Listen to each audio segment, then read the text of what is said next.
Hello, everyone. My name is Eric Hanson. I'm a computer graphics specialist who's been working with Elizabeth for a few years now, and I thought I would give you a little bit of behind-the-scenes look at how the work we're doing together is put together. So what I'm going to do is I'm going to take you through a small slideshow, and then I'll show you a few videos of what it's like to be able to walk around some of the sites that we've been capturing in a virtual reality headset. So let's start with a slideshow. Let me share my screen.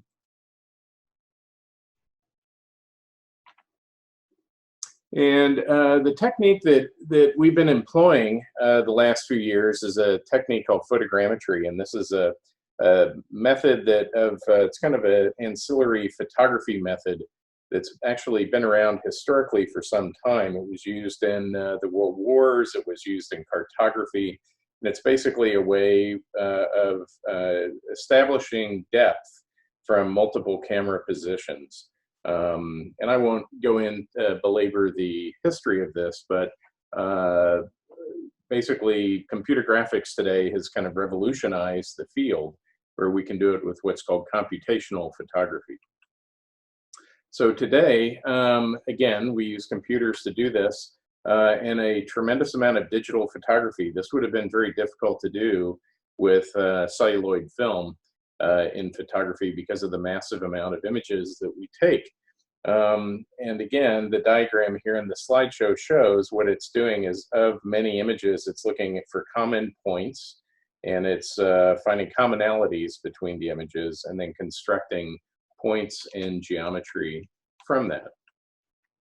What it really ends up being, though, is just taking a large number of photographs methodically around a subject. So here we are using high-end DSLRs on carbon fiber poles, and this helps us get an aerial perspective, and we're able to evaluate the subject from a variety of positions. We also use drones to assist us in this, and we even used fixed wing and full-size helicopter as well.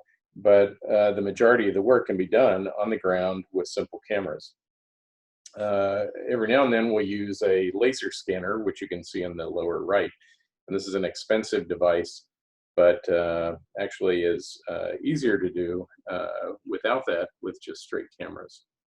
And again, the desert Southwest is a perfect subject for this because of the nature of the sculptural quality of the sandstone and very strong sculptural form.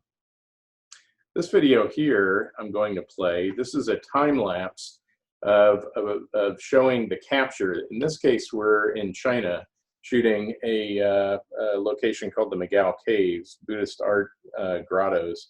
But here you can see a ring flash with a camera, and my partner is moving rapidly, or well, not that rapidly, but he's encircling the subject, taking a shot from the flash photography. And that will give us a nice flat illumination and very high resolution for the final piece. And this is what we get. So from all that, we can derive a 3D model that shows kind of the geometry aspect of it.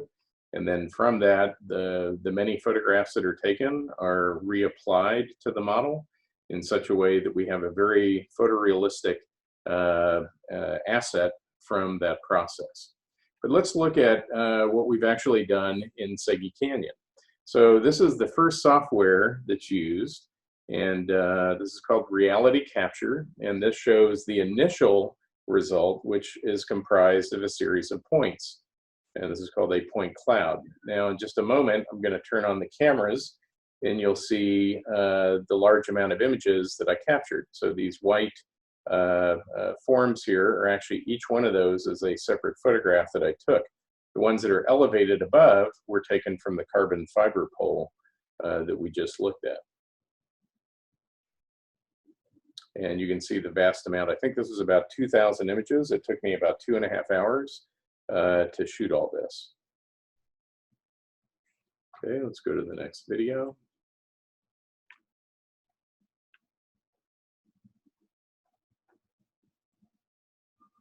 Okay, so this will show where it goes from that step. So next we're going to use computation we've arrived at the points, but now we can actually get a 3D model.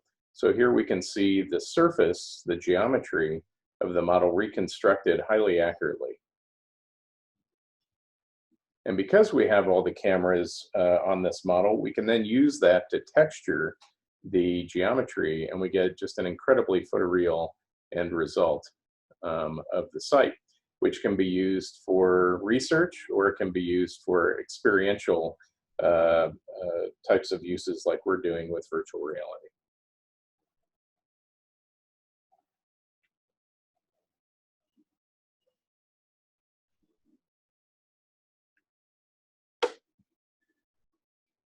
Okay, so let's go to then I take it into another program called Maya. It's an animation program, and we elected to reconstruct one of the rooms on the site. And in this case, we're taking this base room, and then I'm tracing over this in a 3D modeling program, adding the wall structure to it, which is simplistic here, adding some beams, some estimation of what the beam roof would have been, and then add a covering to that. Now, when I go in and do lighting and shading, we can end up with a view like this. And again, this is an artist's conjecture of what it may have been in that room. But again, it's based on the real geometry and capture of the site, but we're extending it a bit to imagine what life would have been like in that site. But let's go now to this is the big project that we've been on.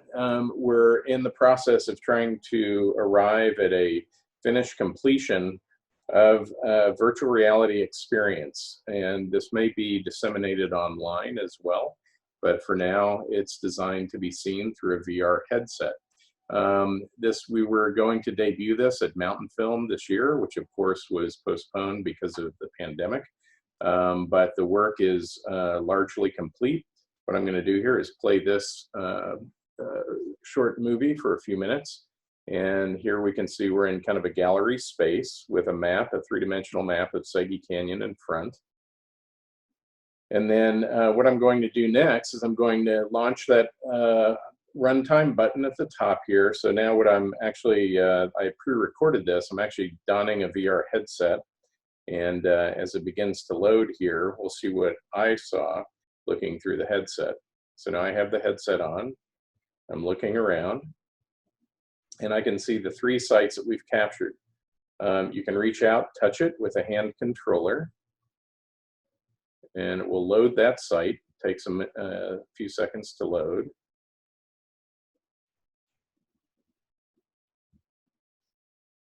And there's some initial text describing the site that can be dismissed.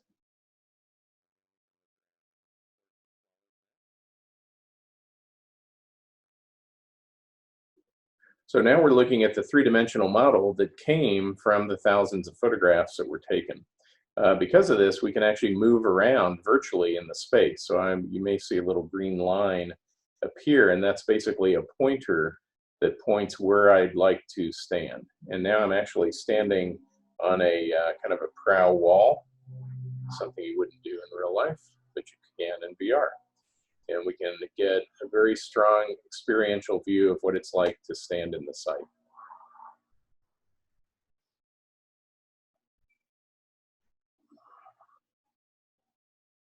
Okay, next I think we're going to return back to the main gallery. We'll look at the next site.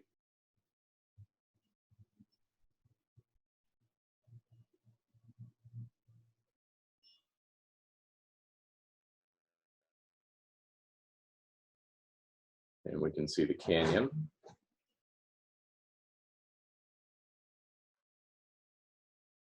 And here we can look across and traverse the site.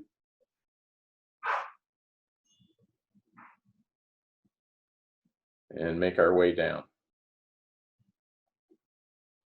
Looking back at the site.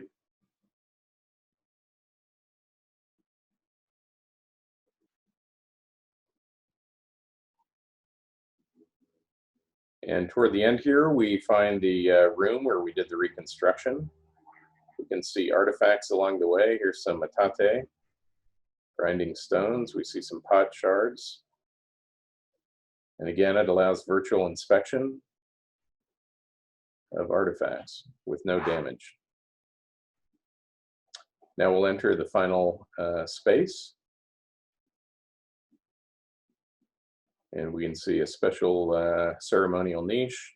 Up above, we see a bit of rock art. To get a better view, we can click on this glass sphere. Now we're standing kind of on a high scaffold or a ladder, looking up at it and looking back at the site from an elevated point of view.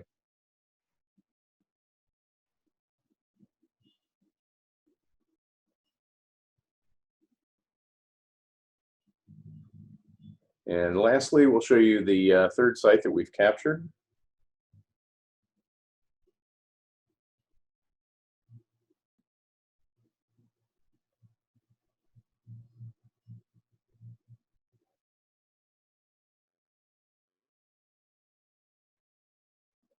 Another spectacular location.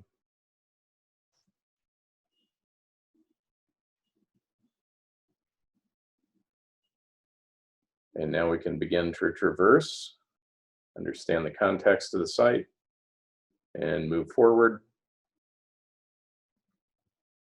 and see the relationship of the different structures and even the construction methods.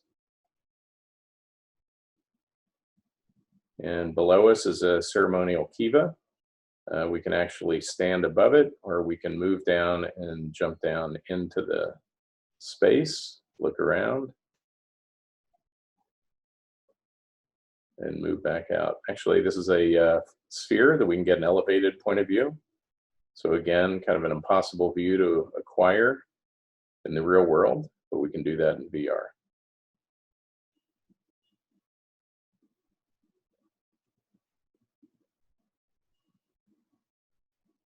And if we look down here, we see two large grinding reservoirs and just a beautiful prominent view of the site.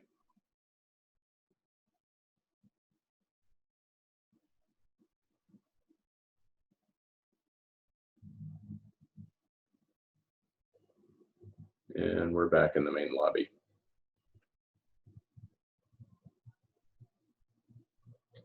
Okay, so now I'm taking the headset off. Let me move past this. And I'm just going to conclude by saying this has been a fabulous experience working with Elizabeth and everyone involved in the ONWARD project. It's been one of the real highlights of my career in the last number of years, and look forward to doing a lot more with Elizabeth and seeing what we can do to communicate this great project to the world. Thank you very much.